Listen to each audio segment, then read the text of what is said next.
Hi, this is Psalm Isadora, and today I have a very special guest to inform us about sexual literacy and Tantra. And I'm really delighted to have Mal Weeraratne, and he is a Tantric expert in London and founder of the Tantric Journey School of Healing and Awakening. And so it's lovely to have you here with us today, Mal. Thanks. I know it's a big time difference for you. That's fine. So, Mal, one of the things that I wanted to talk to you about that I know that you specialize in is what we would call a squirting orgasm. And I get a lot of questions from women who don't really understand what that is or if it's possible. I tell women that there's kind of four main types of orgasm. There's a clitoral orgasm, there's internal, a vaginal orgasm, G-spot, and then squirting orgasm. And the squirting orgasm is something that's very elusive for a lot of women. And I think a lot of times that's because there's just such a lack of sexual literacy because sex is taboo. So a lot of women just don't even understand a lot of the basics of their own anatomy and sexual response. So maybe you could talk to us a little bit about the squirting orgasm and how a woman could kind of try and find or locate that, or whether does she need a partner to do that? The orgasm and the ejaculation, I want to talk a little bit about this. Mm-hmm. We need to find out why women cannot have orgasms easily. Mm-hmm. The reason for this is orgasm is a positive flow of energy that's rising from the base of your spine to your crown. Now, if you have any negative, stagnant emotions in this pathway, then the orgasmic positive energy cannot flow because it gets disturbed or cut off by the negative, stagnant emotions. Emotions have been there because of trauma in the past. Mm-hmm. So now the focus is really if you can remove the negative emotions from the body Mm-hmm. through bodywork or meditation or yoga or whatever, then when you clear the pathway gets cleared, and therefore the orgasm can take place by itself without having to work very hard. Mm-hmm. So the focus should be really to remove the negative stagnant emotions from the body, not to focus on the orgasm itself. Mm-hmm. Okay? Because so you feel like the orgasm is just a natural, easy response. Orgasm is a byproduct. Mm-hmm. Yeah. But the focus should be releasing negative emotion that's stuck in the body, but that's blocking the orgasm. Okay? Now orgasm what do you feel are the main blockages or negativities? Because the statistic is kind of crazy. It's that a third of women have never experienced an orgasm at all, and another third of women rarely experience orgasm. So that's 2/3 of women who kind of don't understand their own body's sexual response or orgasmic response. So, what do you think? What are the main negative factors? If you had to name some of the main negative factors. Okay, there's a difference between the man and the woman. Uh-huh. Women are more emotional minded, so therefore they can get blocked by emotions more than men. So when women are subject to trauma, this trauma, as a result of trauma, you get emotions get stagnant in the body because when you don't express and release your emotions when the trauma happens, then they get stagnant in the body. Mm-hmm. And it is this stagnant emotion that causes the problem, not the emotion itself. If you get angry, if you become violent and you get angry, then you disperse that anger. If you are sad, if you have a good cry, then you disperse the sadness. But our natural reaction is to suppress emotions as we develop in our culture and religion. More we become cultured, more emotions we suppress in our body because it is not politically correct to be violent in the society. So we suppress our anger. Mm-hmm. Then the anger gets stagnant in our body. Now these are the main reasons. This is why women get more blocked with emotions, because women are more emotional minded. So therefore your orgasmic energy can get blocked from emotions. Now, the good thing about this women being emotional is when you remove the emotions from the body, women can be multi-orgasmic than the man, because women get connected to women can have an orgasm by stimulating any part of the body. Men can't. Uh-huh. That's because women are connected emotionally to every part of the body. So there are advantages and disadvantages. So really, the orgasm really lies to be able to, how quickly you can remove your negative stagnant emotions from the body. And the emotions are not in your mind, they're actually in your cellular memory in every cell in your body. Mm-hmm. Yeah, I mean, I feel like that's when I used to go to just talk therapy alone and talk about my problems all the time and everything that had gone wrong with me, and why I wasn't able to be happy.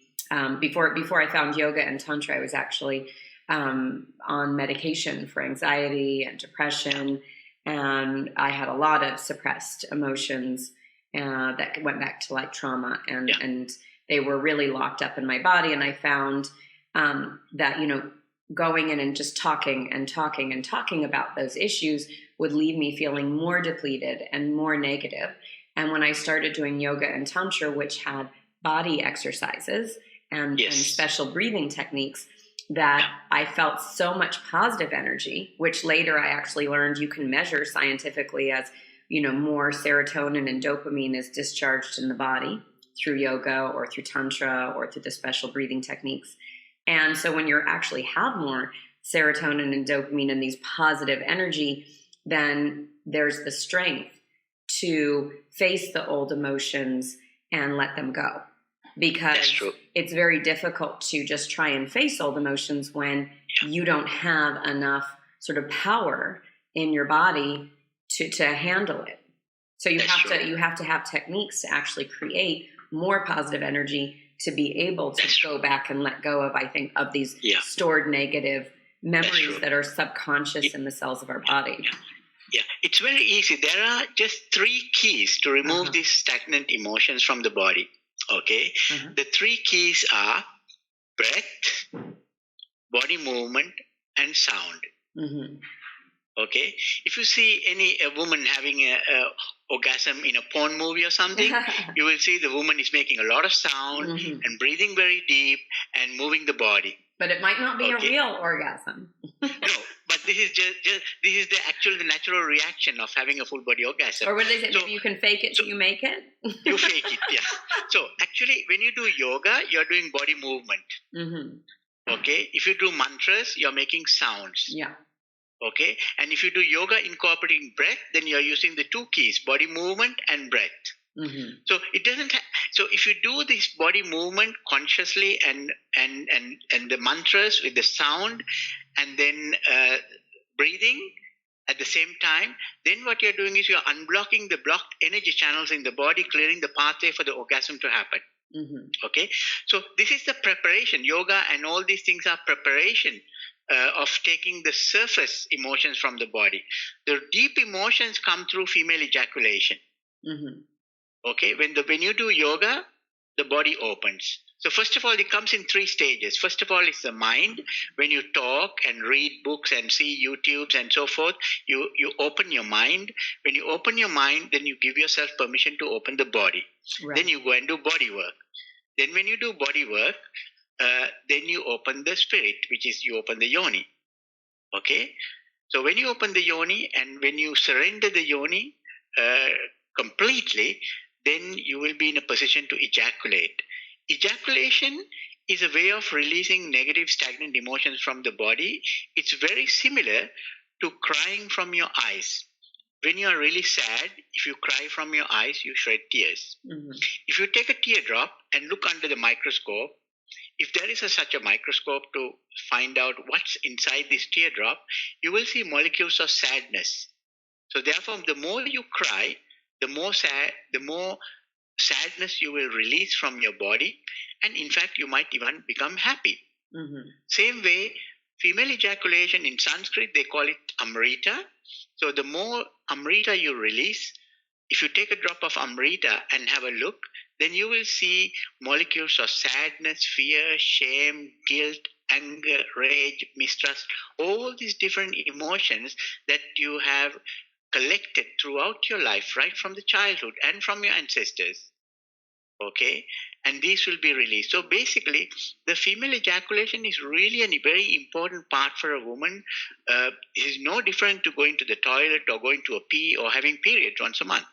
And the female ejaculation should be part of that release from your body, to be able to release your negative emotions from the body, to make you more positive, loving, and happy and successful. Now, I wonder how many women, I think every woman's body still is different. And Yes. something like, a squirting orgasm or female ejaculation is still, I understand what you're saying about it being a natural function of the body, like urination, but I think it's slightly different in that every woman obviously does urinate, or there would be a very big health issue. So I also like to say it's really a journey, like to discover your own body and your own emotions and your own releases, and not to create some sort of idea that there's something wrong with you if you can't have a female ejaculation, or to say that once you do that everything in your life will be so great. Because I think that there's lots of cases of women who are able to have female ejaculation and don't necessarily have the healthiest lives. But I think that it's so unexplored for so many women. It's such like a mystery of what that idea is. And that to me is kind of crazy. It's like, here we have these bodies and they have so many functions, and our sexual functions and literacy, and that so many women haven't even explored the, like a squirting orgasm or female ejaculation. And so that's something I highly encourage, is for women to be able to release the shame around sexual literacy and exploration and understanding of their own bodies and their own body's response. And then kind of every woman coming to what she feels most comfortable with, or, enjoys the most.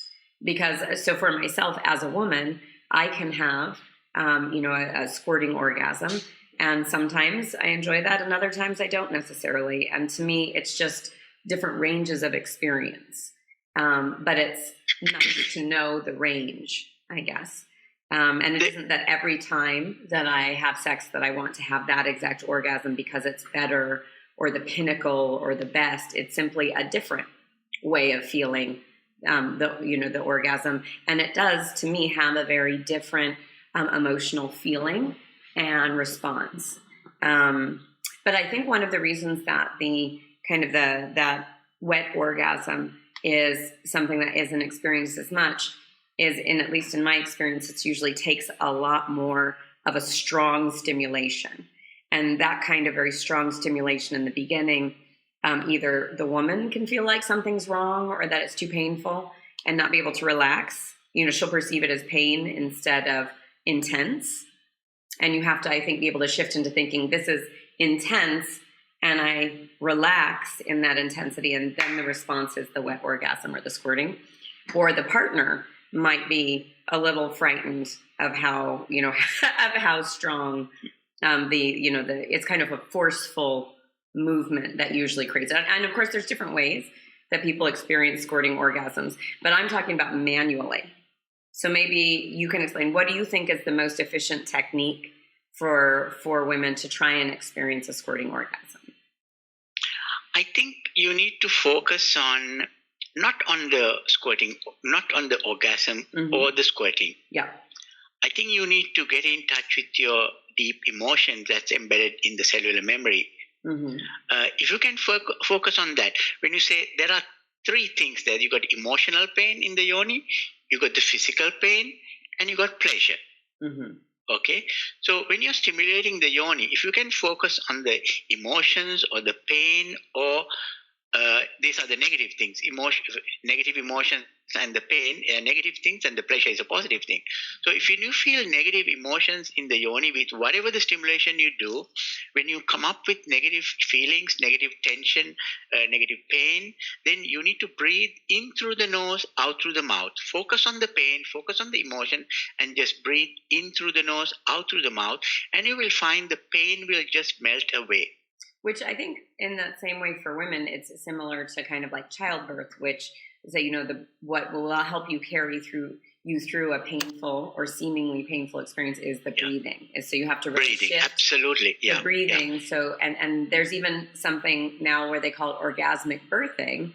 And the idea that even when women are having strong contractions, that they can either perceive them as only painful and then it becomes more and more and more painful, or you perceive them as very intense.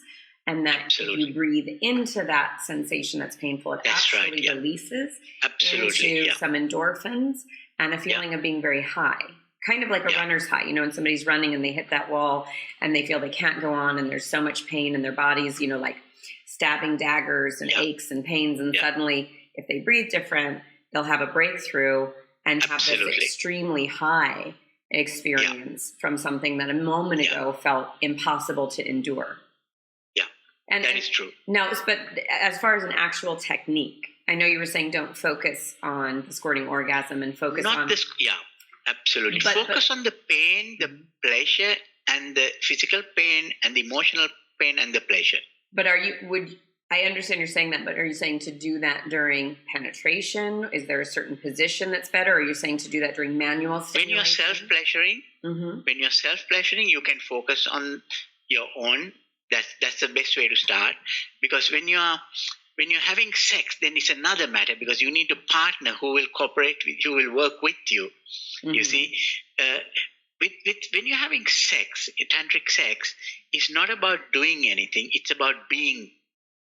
You see, so you just stay inside the yoni without moving, without doing anything, but just being.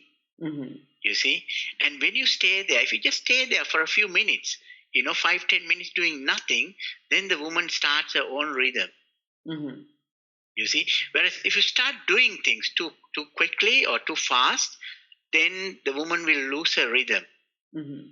So basically, it's so important to be present when you're having sex or self-pleasuring, but not to focus on the orgasm or the ejaculation, but to feel the subtle pleasure, subtle feeling of emotions or subtle physical pain, and just breathe into these negative things, and the pleasure will just come to you. Orgasm, the ejaculation will just come to you. And this is how the yoni will surrender.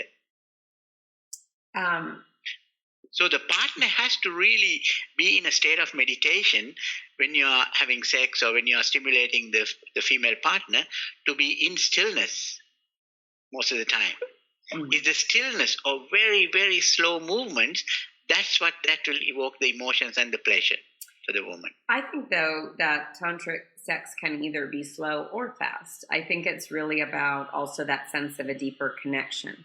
And once you can establish, like you said, a feeling of, I think, the rhythm and connection, just like anything in nature, like the ocean, sometimes it's very smooth and calm, and sometimes it's very turbulent or more. So I think kind of one of the beautiful things about tantric sex is this feeling of being more deeply connected to somebody. More deeply connected and slow and taking the time, and then the speed will come later on.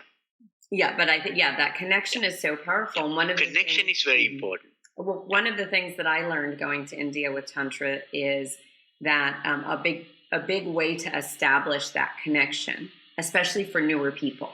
I think once you've kind of found what that is, just like a lot of things, once you learn how to turn on the switch, then it's easy to turn on the switch. But it's if you go into a hotel room and you've never stayed there before, and you're like, where's the light switch? Where's the light switch? And then once you know where it is, you'll subconsciously have memorized it. You walk in, you know exactly what to do.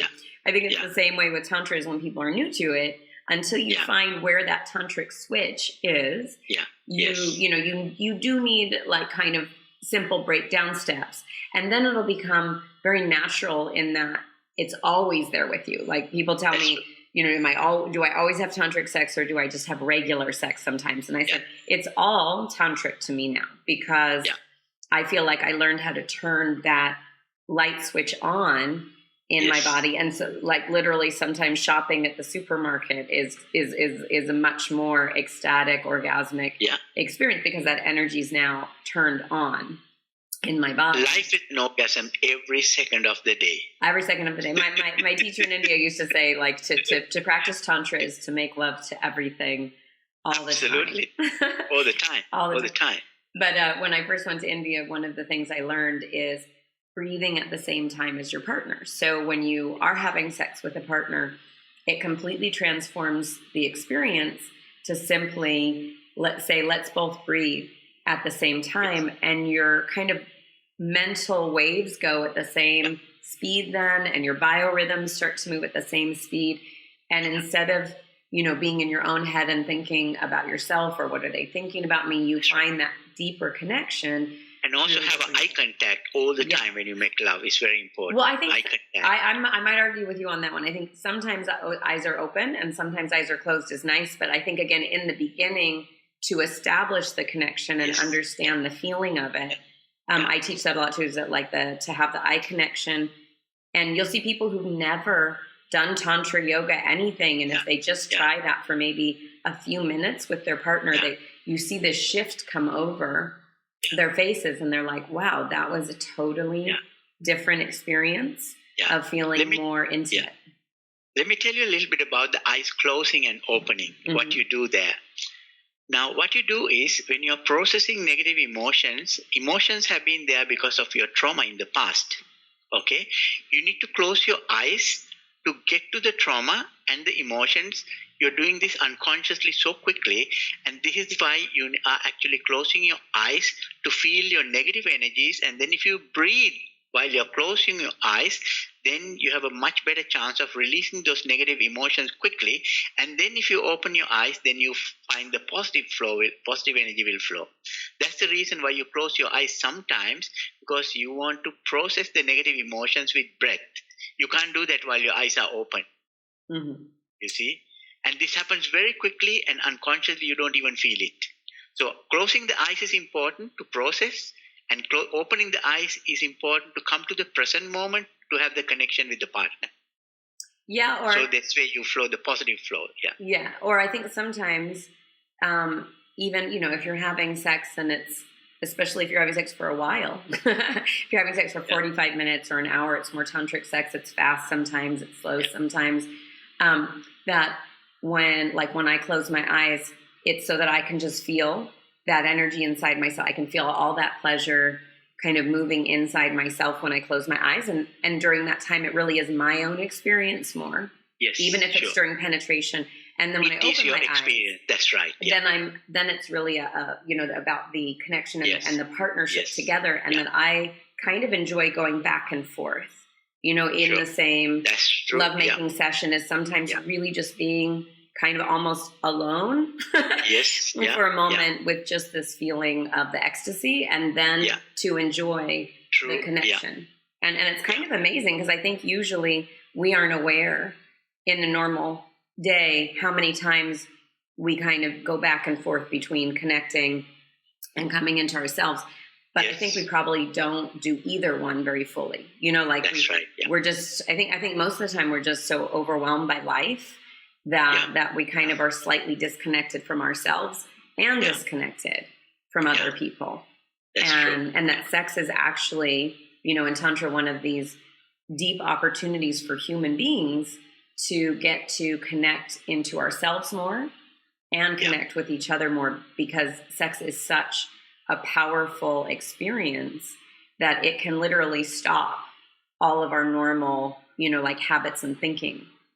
And for that little bit of time, we can actually have a totally new experience. Or I think what you're talking about a lot too is, how do we take our habits of negative thinking and create new positive thinking? And one of the best places to do that is during sex, because during sex you're creating new neural pathways and an opportunity to change from negative to positive.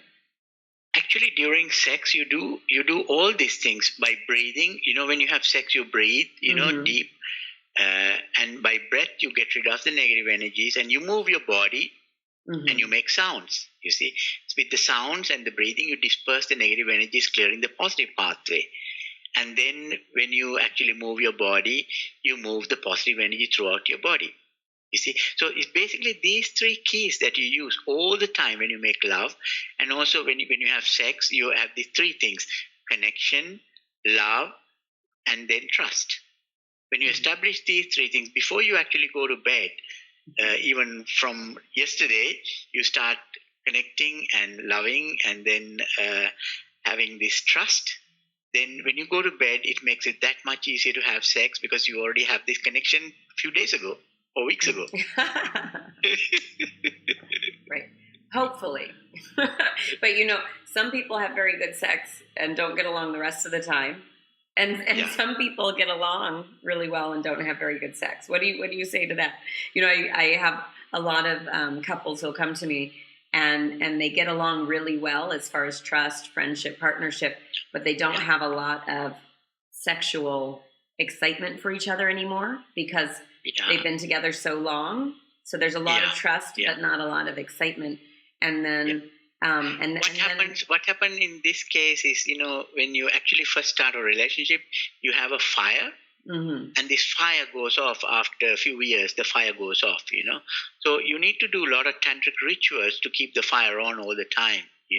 Eye gazing and touching, smelling, tasting, talking and hearing nice things. Basically, you stimulate all the 5 senses throughout your life. And then also you surrender yourself, to your partner. Then the fire will be on, because the fire goes off very quickly after a short time of the relationship. But with the tantric rituals, you can keep this fire going all the time.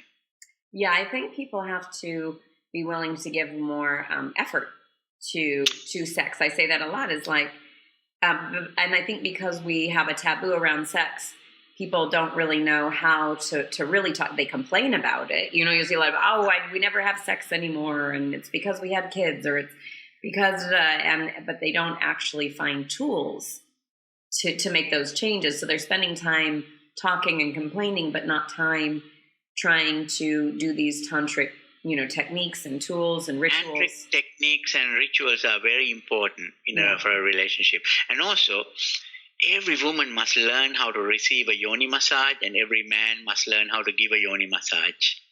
This is very important and very powerful, you see. Yeah, I agree. I mean, when I went to India, we actually, in an older way, that was called a yoni puja, or a ritual of, worshiping a woman as a goddess and her sexual energy as a goddess, which is very beautiful. It's beautiful, and it really comes from a time before religion created a stigma around that, and actually was part of connecting to God, was connecting with each other through intimacy and that kind of respect of sexuality. And so I did actually, I created a video series to teach women how to receive a yoni massage, or, tantric massage from men, and for men how to give that tantric massage to the women.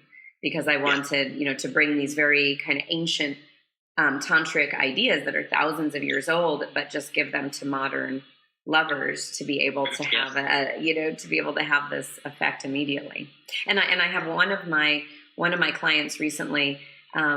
It was a couple, and they're married, and they've been married. They get along. They're like that example. They get along really well, but the sexual excitement was gone, and she actually ended up cheating on him with somebody. And of course, there were other dynamics to that, but to help them kind of rebuild trust, and also to build up that sexual response with each other, they started doing the yoni massage or the tantric massage videos.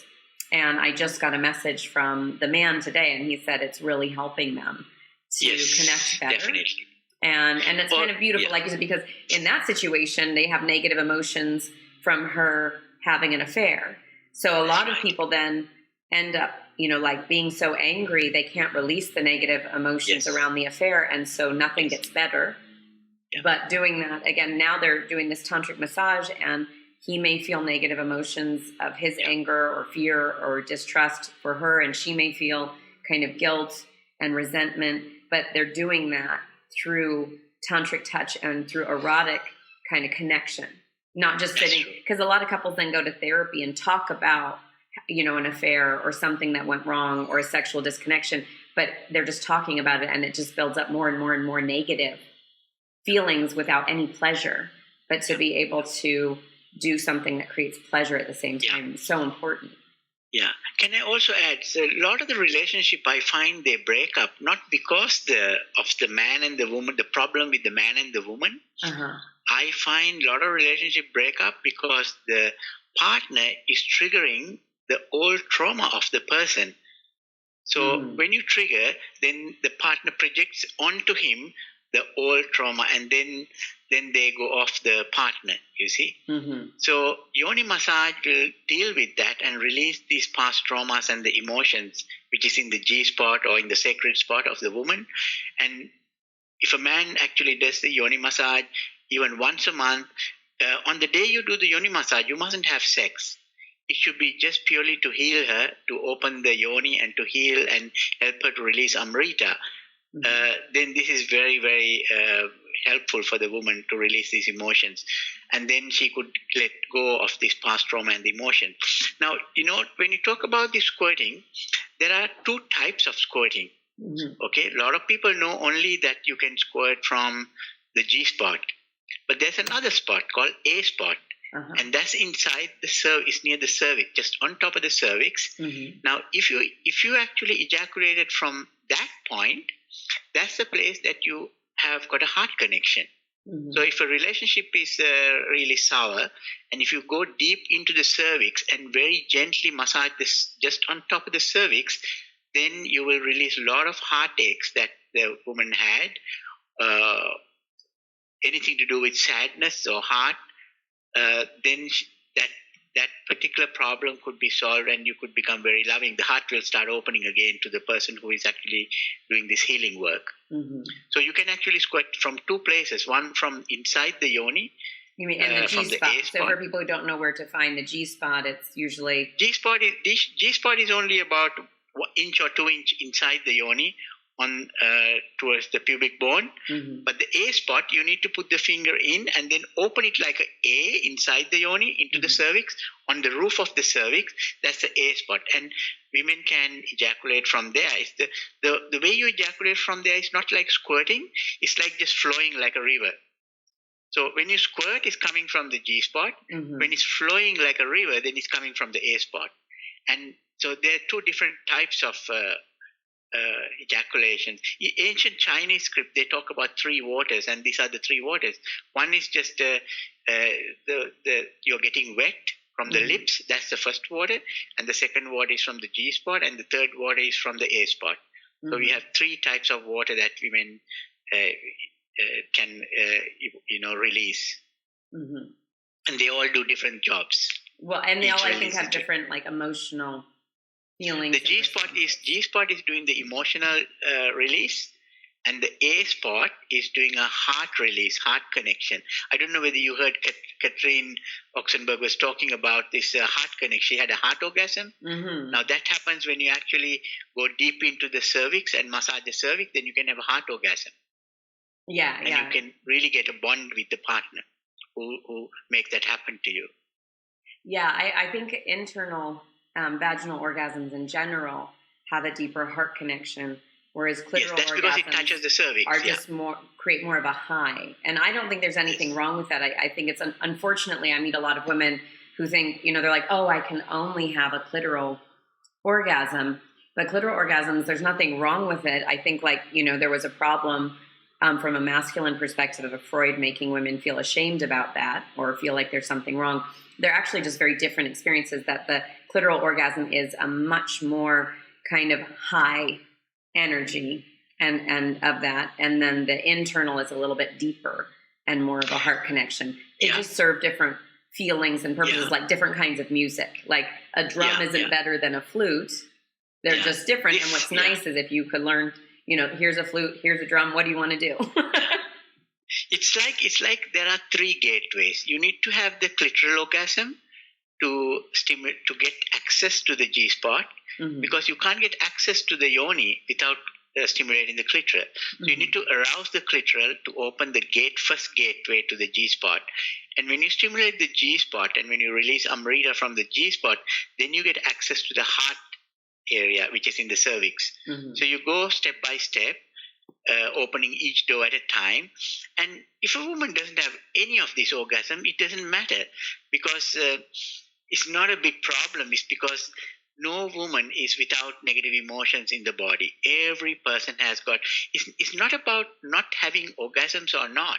It's about how many negative emotions are stagnant in your body. That's the issue, really. It's not about the orgasm. Well, there's also If something. you can remove these negative emotions, then orgasm will happen by itself without even trying. There's also something very interesting, though, in that you can have, as a woman, you can have a lot of negative emotions and trauma, but have learned to be hypersexual, meaning you don't have less negative emotions. It just means you can bypass the emotions that are negative to get high from the sexual response. So I had, sexual trauma, but I was able to have orgasms and probably more orgasms because what I learned was, for all those negative emotions, if I could get to an orgasm, I'd be so high I wouldn't care about the negative emotions. But when I came back down from being high from the orgasm, I was back where I started with those negative emotions. So in my case, negative emotions didn't stop me from having an orgasm. If anything, it was almost like the orgasm became a drug. So I was like, here I am in this negative state, yes, and I can have sex and orgasms to like a drug to get high. And, it's like having a glass of wine. It's like I forget about those problems for this period of time. But then, of course, I would return back to that place I started. And sometimes even worse, because then I was using sex not in the healthiest way. So I say there's a lot of women, I feel like we can go into these two categories of the hypersexual woman who's learned how to have orgasms, whether there's negative emotions or not. And then there's hyposexual women who, when the negativities come up, they back away from the orgasmic experience. Yeah. So I'll explain this. This is very true what you're saying. What happens is when you become multi-orgasmic all the time, what you're doing is you're sending a wave of positive energies throughout the body. Then if you have any negative energies in the body, you are making the negative energies transform into positive energies. So having lots of orgasms is really good. Because right, but I'm saying you from a negative always. person become a positive person. But I would tell you, not always, because there's a lot of women who have multiple orgasms, but it isn't necessarily healing. It's another function to then learn how to heal, because there's a lot of women who have multiple orgasms and get to that state, but instead of it being truly positive and healing, it just becomes an escape. So that's what I was saying is I had multiple orgasms, and but it didn't necessarily heal me until I learned, like, that for me was what Tantra was, the deeper connection part. I didn't go to Tantra and learn multiple orgasms. I was naturally having multiple orgasms, but still having trauma, still having negativity. And through Tantra, I learned, how do I have deeper connections to heal in me, and then deeper connections to heal with intimacy and connecting to other people. Yeah. And that it just was that, to me, the healing wasn't that I needed the orgasm, it was that I needed to learn, like how to release your negative emotions from the body. Yeah, not just keep. Once you learn how to release the negative emotions from the body, that's in the fast track, then you can become multi-orgasmic by itself without even trying. Mm-hmm. So the focus is really to do a lot of yoga, meditation, breath work, mantras, do all the tantric rituals, and see if you can start activating your female ejaculation, the squirting. And when this happens, every time you squirt, you release your negative emotions from the yoni. I call this yoni crying. Mm-hmm. So it's same as crying from your eyes. When the yoni cries, you release a lot of negative emotions, and as a result, you become very positive. Then the yoni, you'll have a very positive yoni.